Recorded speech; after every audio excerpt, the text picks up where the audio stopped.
Hey y'all, it's your girl Shannon. I'm back today with head wrap tutorial number 2 as requested. And this one, I'm going to be using the same material that we used the last time.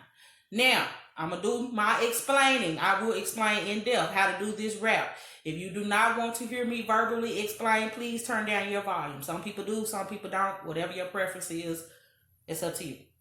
So, we have the same piece of material. And as I explained before, it is about 2 to 2.5 feet wide. It is about 60 inches long. That was the original length. I bought 2 yards of this material, which is like this blend. I guess it's like a polyester blend. It's like a knit blend. And I cut it down the middle on the fold line. So it made 2 wraps out of the 2 yards of material. Okay, so the last time we folded all the way in half. Last time we folded in half. This time we're going to fold and make us an edge at the top. Okay, so I brought it down and made an edge to that fold line that I used the first time. You don't have to make this edge if you don't want to. If you want to have the raw edge of your material out, that's your preference, that's fine. You can do it that way. I just don't like to do it that way because I like some of mine to come down on my forehead because I got a 5 head. And so I like to try to cover the top of my forehead some. But anyway, so I got the raw edge here at the top. And I am going to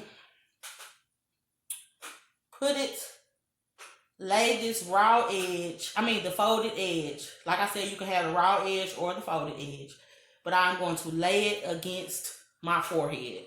Now, when I finish, this part of my wrap will not be this far down on my forehead, but I bring it this far down so when this material starts to pull back, it'll have a little bit of pull in it and it won't pull it all the way off my forehead.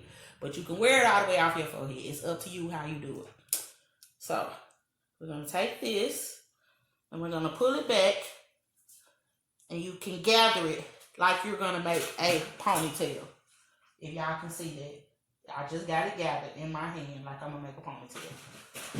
Okay. So your 2 sides, take both of your hands and make a knot behind your head. Alright, so I have my base knot tied at the back. In the front, like I said, I started out with it way down here. When I turned my knot, it pulled back some. So I got it tied pretty tight, comfortable enough where to stay on my head. It'll feel secure, but will not squeeze my head. Because however hard you tie this base knot at the back, and it is at the back of your head, so it's going to press in the back of your skull if you tie it too tight. Alright, so let me show y'all.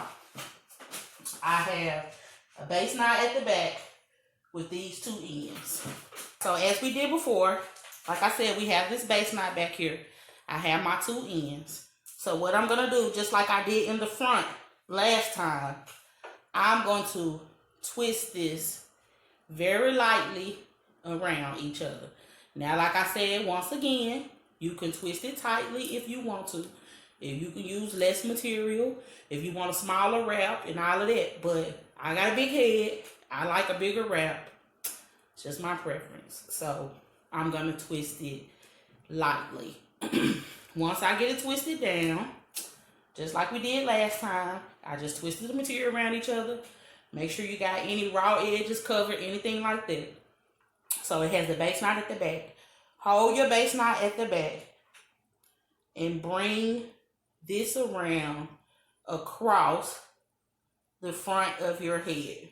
Now, it should pretty much look like this in the front. So you may have to pull your edge down a little bit to cover if you want it to cover. But it should pretty much look like this in the front. The top of your head will pretty much look like that. Let me turn. Okay. So, now that I have brought this around the front, I have my base knot back here in the back. And this comes around to the back. All I'm going to do is tuck this extra material, and I like to pull mine through just for a little security, you know. I like to pull it through a second time if you got enough material. If not, don't squeeze your head trying to pull it through. But I like to pull mine through and just tuck it. Tuck your raw edges. Make sure you got them tucked in all neat. And it should look like that at the back. All right, and we have our wrap tied, ladies. This is actually the easiest one to do. But I'm going to tell you this. And just make sure, y'all, if you see little pieces sticking out, if you're OCD like me, you'll keep tucking till you don't see nothing. But this is actually one of the easier ones to do, and it's actually one of the more secure and warmer ones.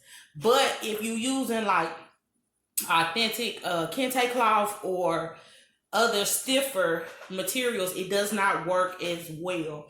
So my preference is to always find something that has a little bit of stretch to it so I can stretch and mold it to my head. But if you don't care about yours being tight or fitting securely, if you just want a cute wrap, you can do them with the stiffer materials. I've seen some look really great, but this is just my preference for a stretchy material. I hope I explained that in depth. If you have any questions, comments, or anything, like I said before, drop them below. I'll try to answer the questions to the best of my ability. This has been head wrap number 2 with none other than your girl, Shannon Geisberry.